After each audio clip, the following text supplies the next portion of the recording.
Hi guys, hope everybody's okay, staying safe, still getting out and getting a little bit of exercise, going out for your essentials and what have you. So I thought that I would make a little something I'm going to deliver to somebody's doorstep, and it's one of their favourites, and it's called custard cream slice.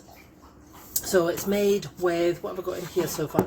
I've got sugar, I've got butter, and I've got condensed milk. So it's all the good things in life.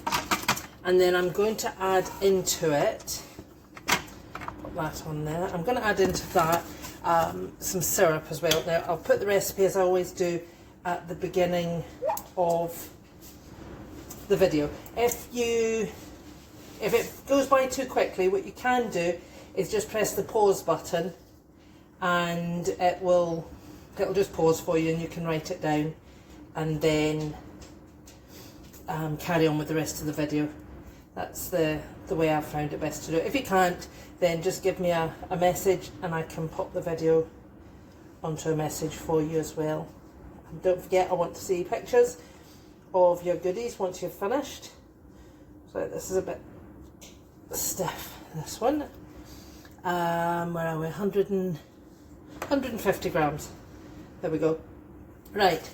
And then this is going to go on to the cooker, and there we go. Won't start it at too high a heat. Let me move you over. There we go. Hopefully you can see what I'm doing. The sun is shining in. I wonder if I pull the blinds down. That might help us a little bit. Don't want to block out too much sunshine. I'm enjoying it. So, medium heat. I chopped the butter up into smaller pieces, makes it a lot quicker to melt. Okay, so all I'm going to do is I'm going to keep stirring this until it's all melted. Don't leave it and come back to it, because with condensed milk it will stick and burn on the bottom. So be super careful, because this is going to get really hot, and I'll come back to you once it's melted and starting to come to a boil. Okay? Okay, so we are just about to come to the boil. It's melted, and where are we? There we go. So it's melted and it's just coming to a boil.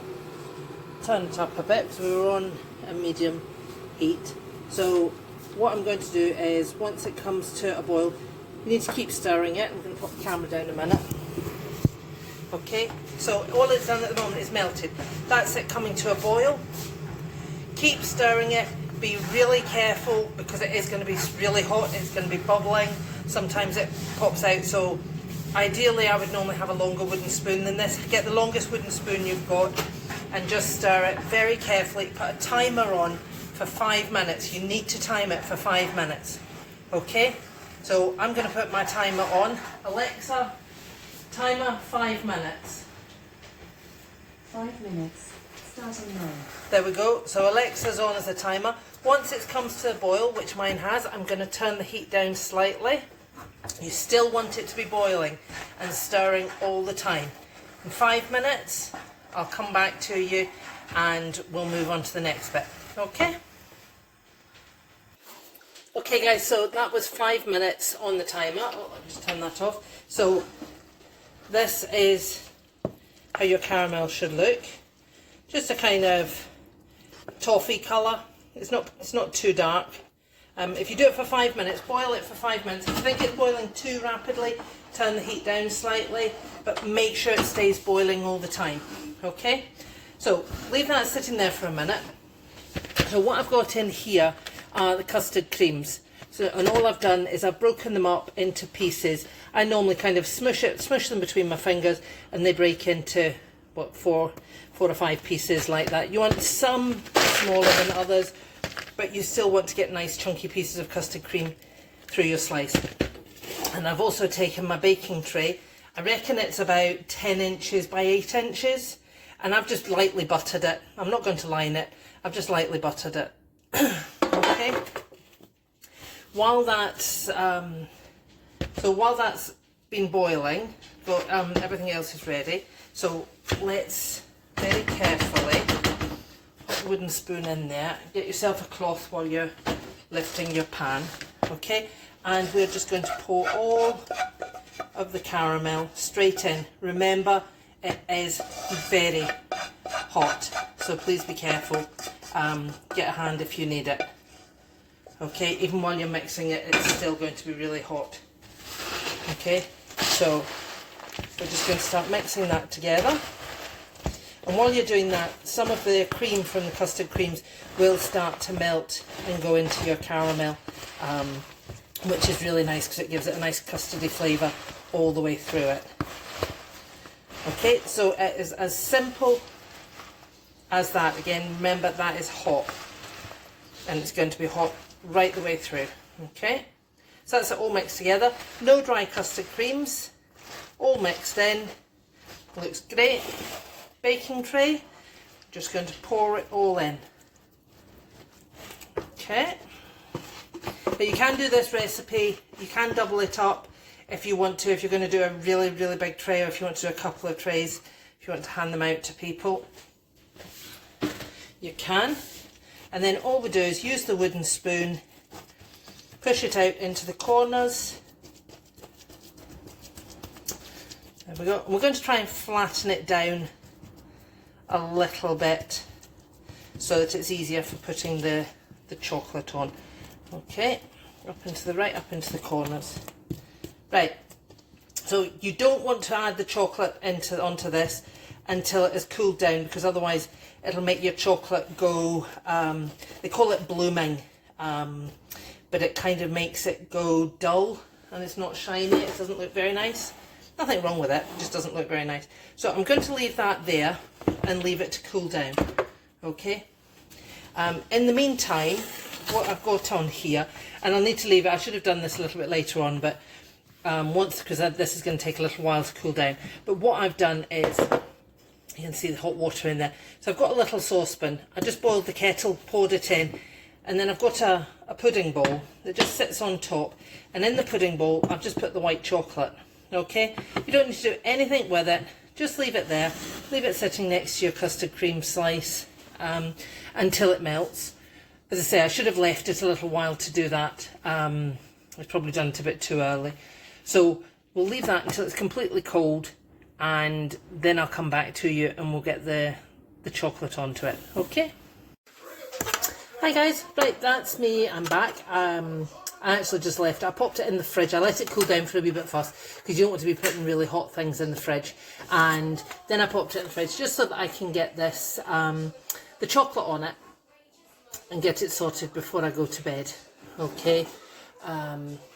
So I actually just left that on the hot water, and it's got a very slight heat to it, and it's actually just melted really nicely. Okay, so that's all you do. So you don't need to put that back onto the cooker when you're doing it. Just pour the hot water into the saucepan, pop your bowl on top, and just leave it, and be patient. And when you go back to it, it will have just melted nicely for you. Okay, hopefully you can see what I'm doing. So I'm just going to pour this over the top. And when you spread it, you might get some of the little peaks from the custard cream sticking up through the chocolate. That doesn't matter. You can just leave it like that. It's quite nice to see it like that sometimes. So I'm just using the back of the spoon that I had, and I'm going to make this go all over this. Okay, don't be tempted to do more chocolate than you've got here, because otherwise it just becomes too thick. And I know chocolate's chocolate and everybody loves it, but sometimes it can just be too much, and this is super sweet anyway. Okay, so as you see, you need to push it round, try and get it round all the little bumps to there. It's not going to be nice and smooth when you do it, so don't worry about that. We don't want it to be nice and smooth. We want to see the bits of custard cream coming through. There. Okay, guess who gets to lick the spoon? Yum, yum. I do like white chocolate. I'm not so keen on the others, but I do like white chocolate. So, there we go. So I'm going to try and leave it overnight to set, but if it's set shortly, and it looks like it's starting to set quite quickly, I might just need to flip it out and taste it before I go to bed. So what I'm going to do with this, hopefully, I'm hoping that it's just going to flip out the pan, and I'll just put it onto a chopping board and cut it up, just so that I don't score the bottom of my trays. These are new trays, and I really don't want to start marking them. So you can flip it out and then cut it up. Cut it into quite small pieces. It is very, very sweet, okay? If you cut it into small pieces, you can always have two, okay? So cut it up, pop it into an airtight container. Either that, or you could cut it, if you're going to cut it in your tray, you can cut it in your tray and then cover it with some cling film or slip it into a freezer bag, something like that. I wouldn't put it back in the fridge. It'll make it go really hard and you'll not be able to cut it, and you probably won't be able to get your teeth through it either. Okay, so I hope you enjoy this one. Let me know how you get on. Let me see pictures of your delights once you've finished, and have a good night. Night.